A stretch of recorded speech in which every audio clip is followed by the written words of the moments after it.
la exposición y van a exponer anemia megaloblástica. Son 4, ¿cierto? 3 dijeron que identificaron a quien había hecho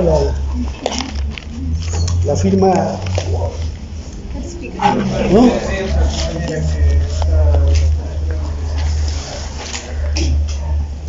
Ok. Ya, ellos van a hacer anemia megaloblástica, esa está pendiente. Pero uno dije que iba a salir de aquí, así que vamos a saltar ahorita con quién por no haberme tú vas a exponer, tú no participas del sorteo, tú eres ¿cómo se llama la persona que funciona en la lista también va a exponer? Al que anotaron no sé su nombre, y quien lo anotó, ellos dos van a exponer. Tú eres el tercero y ahorita hacemos el 4. A ver, ¿cuántos hay acá? Sin contar de a ti. 1, 2, 3. 1, 2,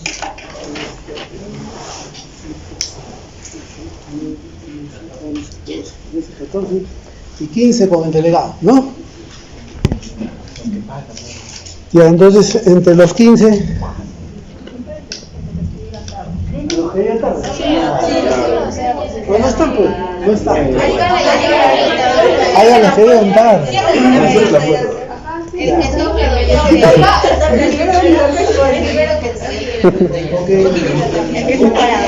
El primero que llega... El primero que llega, no sabemos quién es. Y si no llega nadie, son ustedes, ¿no? Claro, pues, o sea, alguien tiene que ser, ¿cierto? El primero que llega. Seguro alguien va a llegar, porque acá llegan tarde comúnmente. El primero que llega, o la primera que llega, les vamos a dejar esa clase pendiente. No se va a hacer, simplemente que tenemos todavía. Hoy día vamos a hablar de anémias hemolíticas. Esto es votación. ¿Avanzo? Entonces, todos tienen una idea, supongo. No imagino que no me equivoco, todos tienen una idea que a qué nos referimos cuando hablamos de anemia hemolítica, ¿cierto? Anemia hemolítica. ¿Qué pasa por tu cabeza cuando escuchas esto? ¿Cómo? Fuerte. Crisis. Crisis hemolítica. Destrucción de los eritrocitos. Ahí está el primer expositor.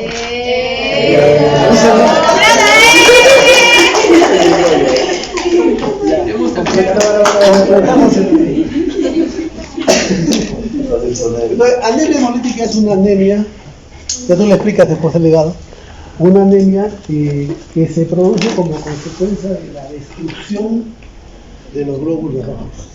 O sea, normalmente hay destrucción de glóbulos rojos, ¿cierto? Porque los glóbulos rojos no viven eternamente, los glóbulos rojos se renuevan. Pero hay veces que ese mecanismo se trastoca, se altera, entonces se destruye demasiado. Tanto que el organismo comienza a bajar la hemoglobina. Por circunstancias múltiples, ¿ah? Un ejemplo de anemia hemolítica. Hemólisis. Un ejemplo. No socorro. No socorro. ¿Un ejemplo? Leucemia. Una leucemia. ¿Una leucemia es un cuadro hemolítico? ¿Qué opinas? Una leucemia, dice. ¿Es un ejemplo de anemia hemolítica? Es una anemia regenerativa, sería. Regenerativa, sí. No me des vueltas. Un ejemplo de anemia hemolítica. Falciforme, ya. Una anemia falciforme, por ejemplo, ¿no? Es un trastorno de naturaleza congénita que produce destrucción de glóbulos rojos y anemia. Ya vayan tomando nota para los demás expositores, ¿no? Pasen. Delegado toma nota de quiénes son y vas a decir, ya son 3. Porque después van a exponer sucesivamente. ¿Ya? Entonces toma nota, ¿eh? ¿Ok? Entonces, anemia hemolítica es una anemia producida por destrucción. Que no se te pase, yo voy contando 3, entonces los nombres, pero ya sé que son. Entonces, hay diferentes mecanismos. Por ejemplo, trastornos congénitos.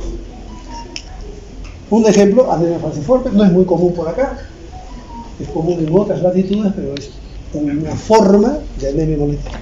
Ese es un ejemplo de una anemia hemolítica congénita. Y si fuera adquirida, malaria. Con un cuadro infeccioso podemos tener anemia hemolítica por infección. Entonces, hay diferentes tipos de anemias hemolíticas. Todas, o sea, los grupos se distinguen por distintas razones. No vamos a confundir una malaria con una anemia falciforme, ¿no? No deberíamos, porque son diferentes. Entonces debemos encontrar y reconocer las diferencias. Alteraciones, entonces, acá se puede ver acá. Sí. Alteraciones en la membrana del hematín. Aquí tenemos fundamentalmente los que lo conocemos como ferocitosis, trastornos de la membrana, que ven la morfología. Ahí tenemos la puerta expositora, ¿no? Trastornos de la membrana, esferocitosis, eritrocitosis, acantocitosis y otras patologías que podemos ver. Trastornos en el metabolismo de los hematíes. Ahí podríamos tener deficiencia de glucosa sin fosfato, por ejemplo, que es lo más frecuente, pero hay más. Defecto de la hemoglobina. Aquí está lo que me han dicho. La anemia falciforme es una de las hemoglobinopatías más frecuentes o trastornos inmunológicos. Seguimos entonces, en realidad una anemia hemolítica tiene que tener alguna razón, ¿no? Dice, síndrome hemolítico, dice todas aquellas situaciones en las que el síndrome anémico se debe a una destrucción anormal, porque una destrucción normal no tiene que producir anemia. De los eritrocitos. Normalmente los eritrocitos se destruyen, eso es normal, el sistema mononuclear fagocítico se encarga de ellos, fundamentalmente el vaso, y se destruyen a un ritmo ya, digamos, regulado, ¿no? Y no debe producir anemia. Pero a veces ese mecanismo se altera y se destruyen más por distintas razones. Clasificación, acabamos de decirlo, congénitas y adquiridas, es una forma de clasificar. Creo que eso no necesita mucha explicación. Según el mecanismo,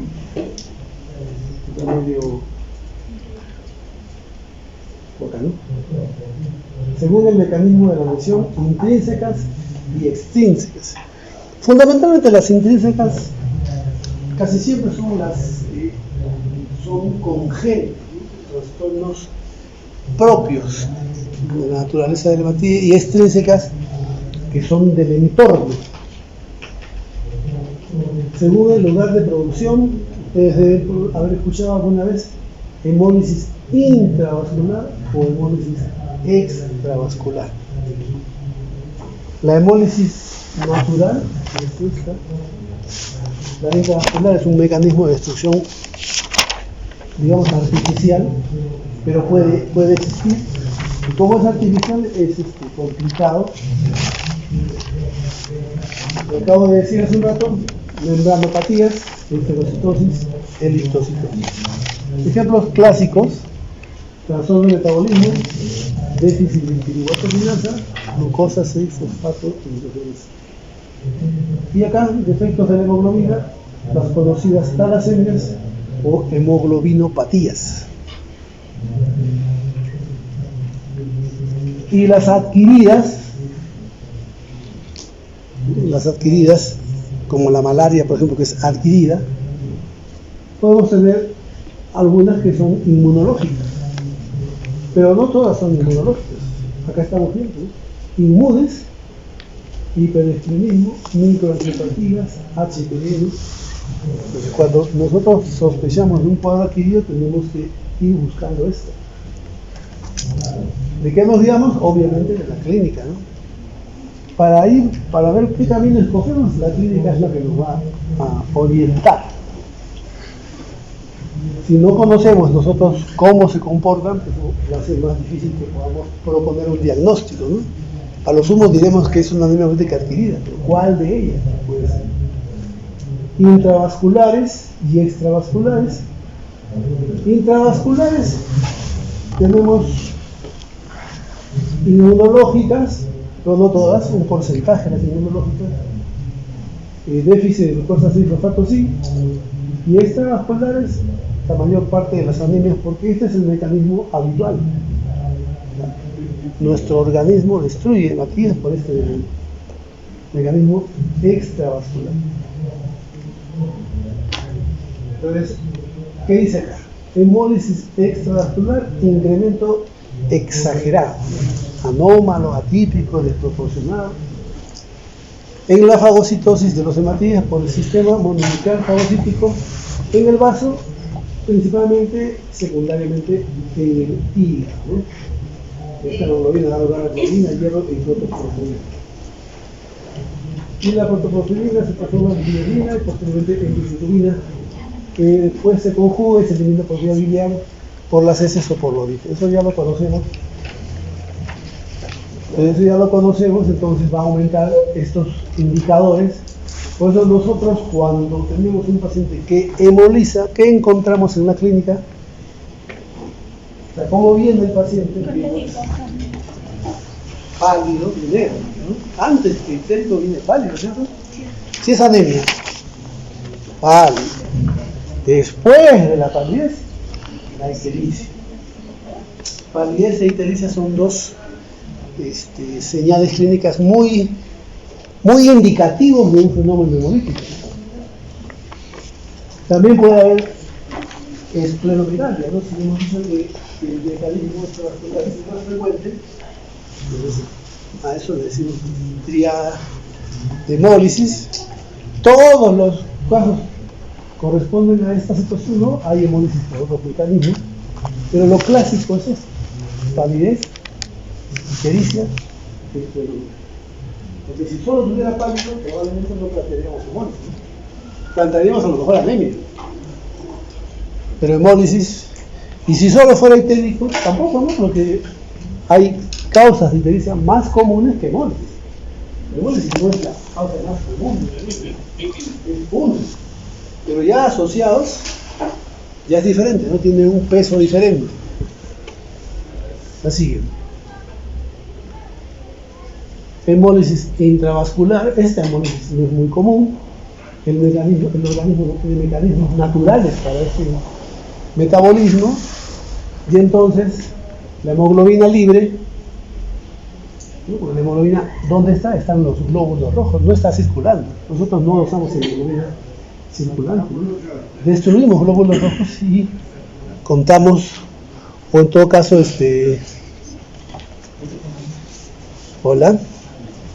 destruimos glóbulos rojos y en todo caso vemos la concentración que sale de esa destrucción, pero no circula la hemoglobina de manera libre. Entonces, según la lactoglobina va a haber oxidación, metaglobina, y podemos ver entonces pacientes que tienen hemoglobinuria e hemosiderinuria. Vamos a observar eso a veces cuando tienen alguna sonda o tienen alguna colección de orina. Vamos a ver una orina oscura, negra, acá dice como Coca-Cola, ¿no? Con el color para poderlo diferenciar. Entonces, clínica del síndrome hemolítico, primero, anemia. Veo muy difícil que alguien proponga un diagnóstico de hemólisis si no hay anemia. ¿Sí? Por eso la enfermedad se llama anemia hemolítica. O sea, tiene que haber anemia. Ictericia va después. Pero pueden haber estos cálculos biliares. O sea, pueden haber cálculos biliares en los pacientes con esta enfermedad. En anemias hemolíticas crónicas podemos encontrar. De hecho, pacientes con eferocitosis, a veces hacemos el diagnóstico porque presentan cálculos ligeros. A veces ni siquiera esto lo encontramos, o tan claro, y la presencia de cálculos ligeros de un niño de 5 años con cálculos. Es raro, ¿cierto? No, es raro, de esos casos, pero hay. Esplenomegalia, ya dijimos por qué. La esplenomegalia dice por captación, para empezar la eritropoiesis, alteraciones óseas. Si la hemólisis es una hemólisis muy precoz, se le va a afectar el desarrollo. Si un niño tiene que crecer en un medio hemolítico, eferocitosis, eritrocitosis, talasemia, entonces no va a tener un desarrollo normal. Si un adulto tiene un cuadro hemolítico, ya estas alteraciones no se van a dar. Se observan fundamentalmente en niños. Insuficiencia, cálculos renales, úlceras en la pierna. ¿Qué pasa acá? Dice disminución de la hemoglobina. A eso le llamamos anemia, ¿no? Disminución de hemoglobina, anemia. Daño eritrocitario morfológico funcional. ¿Qué debe haber cuando hemoliza? ¿Qué es lo que sucede cuando hay hemolisis? ¿Cómo reacciona nuestro organismo cuando hay hemólisis? ¿Nuestro organismo reacciona o no reacciona? Sí reacciona. Si sí reacciona, ¿qué es lo que hace nuestro organismo? Fuerte. Si quieres opinar, opina, pero fuerte para que todos escuchen. ¿Qué cosas hace nuestro organismo? Lo que va a pasar es que va a haber un aumento en la población eritroide. La anemia hemolítica es un trastorno que no afecta a la médula ósea, ¿eh? No estamos viendo, hemos dicho daño en la membrana, daño en la hematía, pero no la médula. Y hemos dicho que la médula normalmente renueva la sangre. Cuando hay mucha destrucción, nuestro organismo va a aumentar, va a responder. Entonces vamos a ver una producción de líquido aumentada, que la vamos a evidenciar por aumento de los reticulocitos. Esta es una anemia regenerativa. En sangre y en médula ósea. Ahora, ¿cuántas veces hacemos estudios de médula ósea a un paciente que hemoliza? Pocas. No porque no se pueda, se puede hacer. Pero no hay mucha necesidad si tenemos recursos y conocimientos para llegar a ese diagnóstico sin usar el procedimiento. O sea, podemos demostrar que hay hemólisis, podemos tratar la hemólisis, y muy rara vez, salvo que tengamos alguna duda o algo muy complejo, vamos a requerir entrar en médula ósea. ¿Qué debemos buscar? Datos, ¿no? La historia clínica nos da datos. ¿En qué trabaja? ¿Qué edad tiene? ¿Cuál es el sexo? ¿Cuáles son sus hábitos? Toda esa información, ¿para qué? Para ir relacionando con el cuadro clínico que tiene el paciente, si el cuadro es brusco, si es agudo, si es de muchos años. Todos esos datos son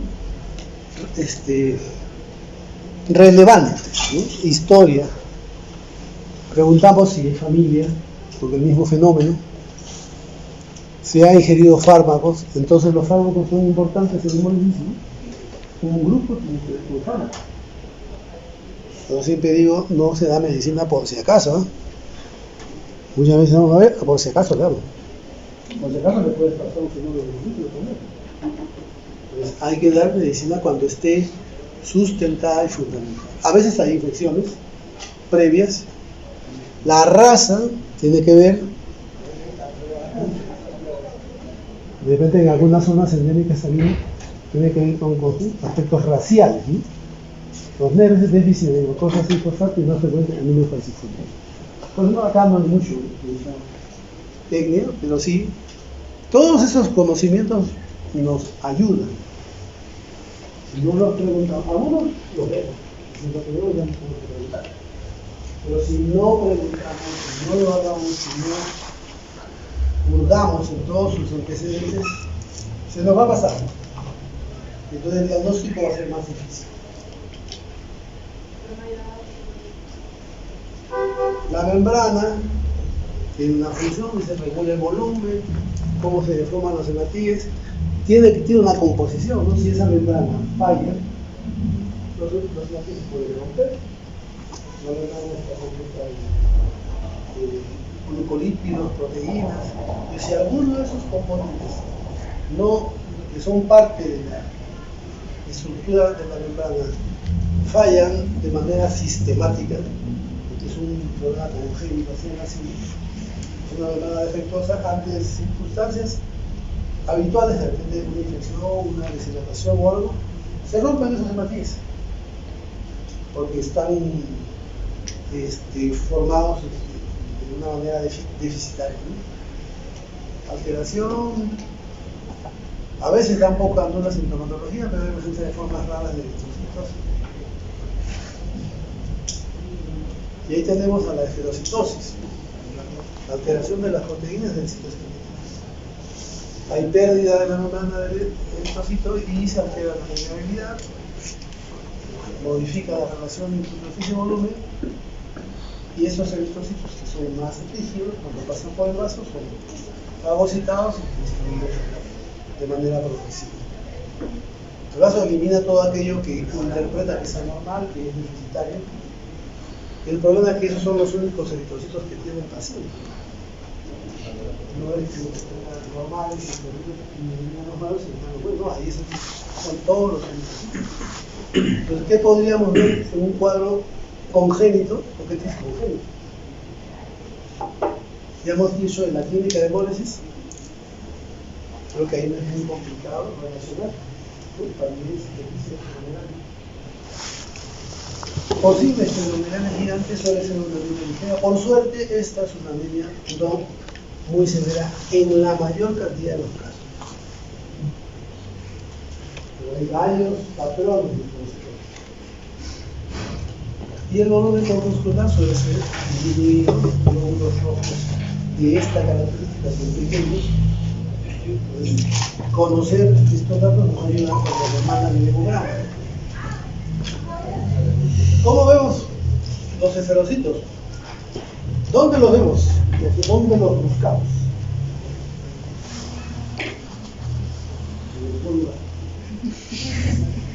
En la sangre. ¿Dónde? O sea, en la sangre estamos, no están en un algodón, ¿no? ¿Dónde, en qué, cómo los buscamos? En un estudio muy frágil. Si es un trastorno de la morfología, es una prueba para evaluar.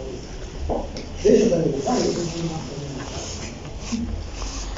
pero ¿cómo nosotros lo buscamos? En una prueba que es muy interesante. Un hemograma nos va a dar una información y nos va a ayudar mucho. Cuando el cuadro es muy característico, a veces te avisan inclusive antes que no te des cuenta, ¿no? Hemos encontrado esferocitos. La prueba que usamos para diagnóstica es el test de fragilidad osmótica, y hay otras pruebas que se pueden usar. Estas pruebas que son sencillas porque tampoco es nada sofisticado, solo que no lo hace acá en el no, porque no se puede, ¿no? Solo cuestión de estabilizar tu prueba y hacerla, ¿no?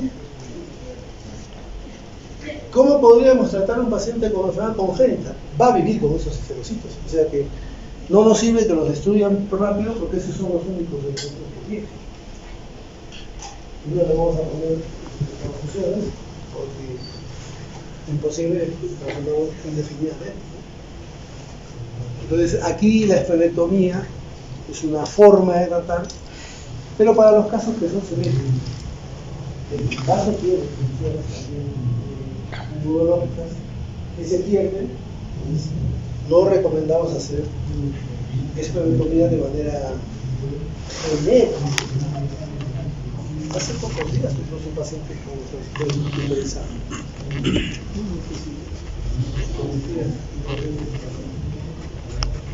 La esplenectomía suele realizarse con cistectomía, a veces se aprovecha y se hace para evitar cálculos y ácido fólico. Estos pacientes consumen ácido fólico y para mantener toda esa respuesta, porque el ácido fólico no dura indefinidamente, se les dan suplementos en esta época para que no caiga la eritropoiesis. Vamos avanzando solamente es para que tengan, de hecho le he mandado más diapositivas al delegado, esto no es lo único, ¿cierto? Estamos viendo solamente unos ejemplos. Trastornos de la membrana, trastornos de las enzimas, enzimopatía más frecuente y herencia ligada al sexo. En este caso es una hemólisis intravascular, ¿no?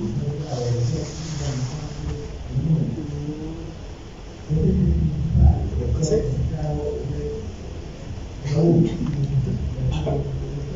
Entonces decía, hay varios tipos, ¿no?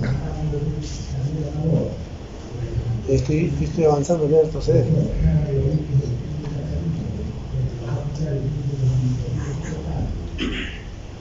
Ya, decía, hay los trastornos enzimáticos, eso no se va a ver por morfología.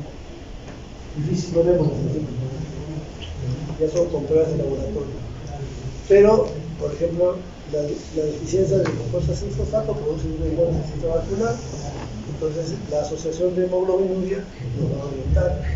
Pero sí podemos ver por corpúsculos de Heinz en una función de azul tricilo y mayor propensión a infecciones.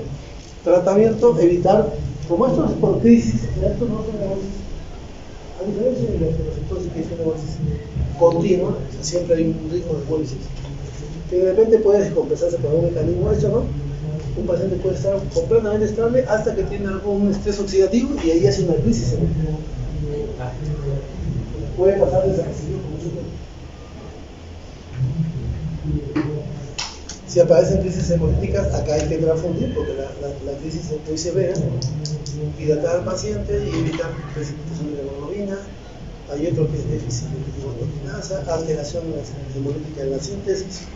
Ahí dijimos dos grupos, ¿no? Uno que son las hemoglobinopatías y otro que son las talasemias. Dos grupos.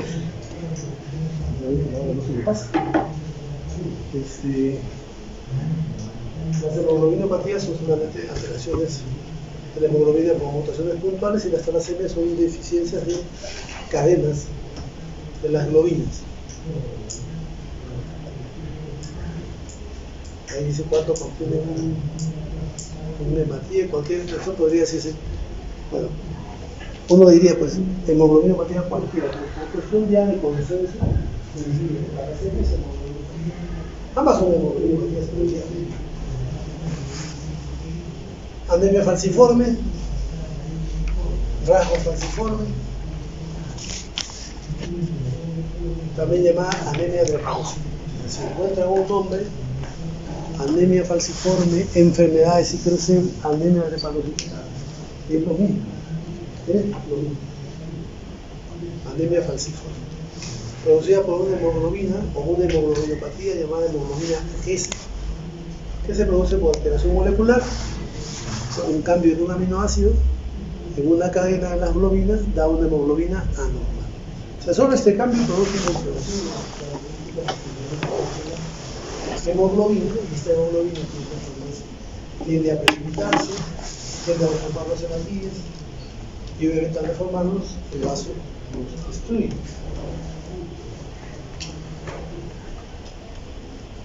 Son resistentes, se dice que esto podría ser un mecanismo de defensa Plasmodium falciparum, porque es más común en zonas cítricas. Entonces, cuando hay trastornos desencadenantes, infecciones, deshidratación, puede haber desoxigenación y esta hemoglobina se polimeriza y altera la morfología y destruye. Pero produce oclusión, esto produce crisis vasopresura. ¿Es anemia? Sí, genera dolor. Entonces, la anemia, desde per se, en general no produce dolor, ¿no? Produce petequina, cáncer de dolor. Síndrome hemolítico dice dolor, infartos. La clínica de una anemia crónica con episodios intercalados de crisis hemolíticas vasooclusivas e infecciones. ¿Cómo hacemos el diagnóstico? Investigando la hemoglobina. Porque es una hemoglobinopatía. Hacemos un estudio electroforético. Podría hacerse un diagnóstico hasta molecular y genético. Nosotros no lo hacemos de manera regular, porque no se en el hospital, pero también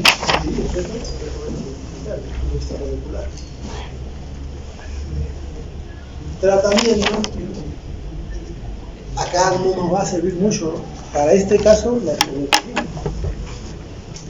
Acá va a ser transfusión, igual ácido fólico, y tratar de aumentar la hemoglobina fetal, porque los pacientes que tienen hemoglobina fetal hacen menos crisis hemolíticas. Pero puede haber eritropoyetina, trasplante inclusive. Estos pacientes, como sufren de mucho dolor, anestésicos, hidratación y prevención de infección, evitar climas muy fríos o muy calientes, porque se descompensan los pacientes fácilmente. Vamos avanzando con el tiempo, es muy breve. El delegado tiene más información para que puedan realizar.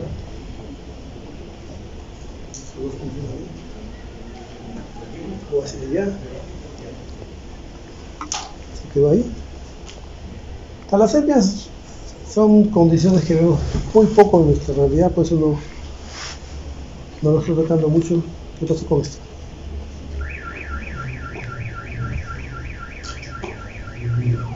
Y entremos en las enfermedades hemolíticas adquiridas, inmunológicas en alto porcentaje. Algo que fue una zona endémica es la anemia hemolítica más frecuente. ¿Qué sucede aquí? Participa el sistema inmunológico. Cuerpos son de origen adquirido, se producen por anticuerpos frente a antígenos inéditos. A los antígenos que tenemos nosotros, porque nuestros glóbulos rojos tienen toda una serie de proteínas en esa membrana, que los hemos identificado y cada uno no. Pero por razones que no se entienden muy bien, empiezan a producirse anticuerpos contra esos antígenos. ¿Y por qué autoinmune? Porque son espontáneos, sin haber recibido ninguna transfusión, solo que empiezan a producirse mucho.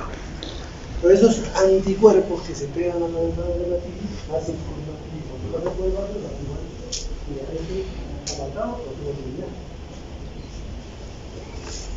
Y así se sucede, ¿no? Los anticuerpos no van a producirse mismo individuos frente a estructuras antigénicas propias, o pueden hacer también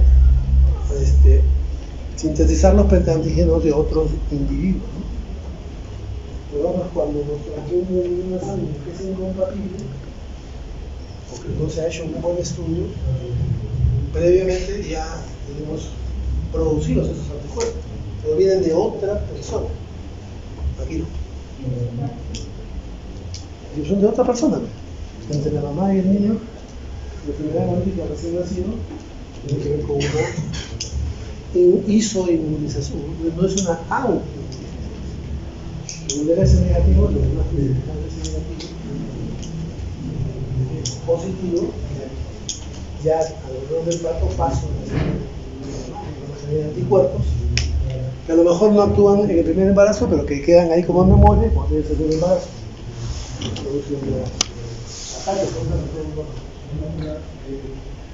Este segundo hijo es negativo, ¿no? Positivo, que digo.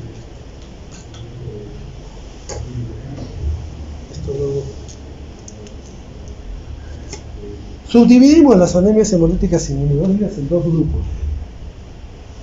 fundamentalmente por el rango térmico en el cual reaccionan. Nosotros hablamos de anticuerpos calientes y de anticuerpos fríos. No hay anticuerpos tibios, solo calientes y fríos. Y el caliente le decimos a la IgG, que reacciona a la temperatura corporal, los fríos a las IgM, que reaccionan más baja.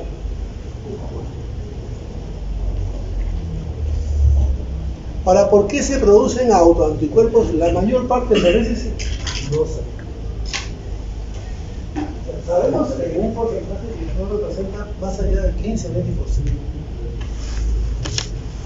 Y ahí, bueno, podemos decir, mira, tuvo leucemia, tuvo linfoma, tuvo lupus o un medicamento, pero en ese pequeño porcentaje, la mayoría de las veces no tenemos ninguna relación y por eso es complicado el manejo, ¿no? Pero si entendemos una causa sería más, digamos, útil atacar directamente la causa, ¿no?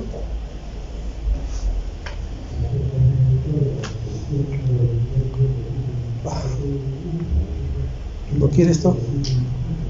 Y la prueba que nos ayuda a identificar los anticuerpos, ¿no?, es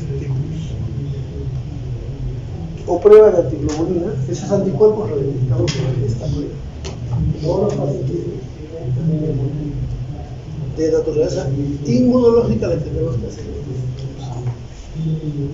para detectar si los anticuerpos están en el hematíes, y el hematíes es el punto directo, justamente para ver anticuerpos en el hematíes. Pero ya hemos dicho que hay anticuerpos que pueden circular. Entonces hacemos un test de Cummins indirecto, ¿no? En el caso de la enfermedad hemolítica recién nacido, tendríamos que hacer el Cummins. ¿Cómo sería el Cummins a la mamá? ¿Cómo sería el Cummins indirecto?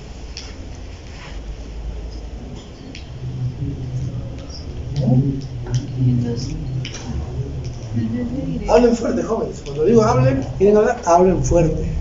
No murmuren. Hablen. No tengan miedo, porque son sus amigos. Acá deben de perder el miedo. Acá. En la mamá sería el indirecto, doctor, para ver. En la mamá sería el directo, ¿cierto? Y en el bebé sería el directo. Así es. Entonces, como ven, hay que entender uno y el otro, ¿no? La mamá tiene los anticuerpos circulantes, el niño tiene los anticuerpos pegados. Test de Cummins directo.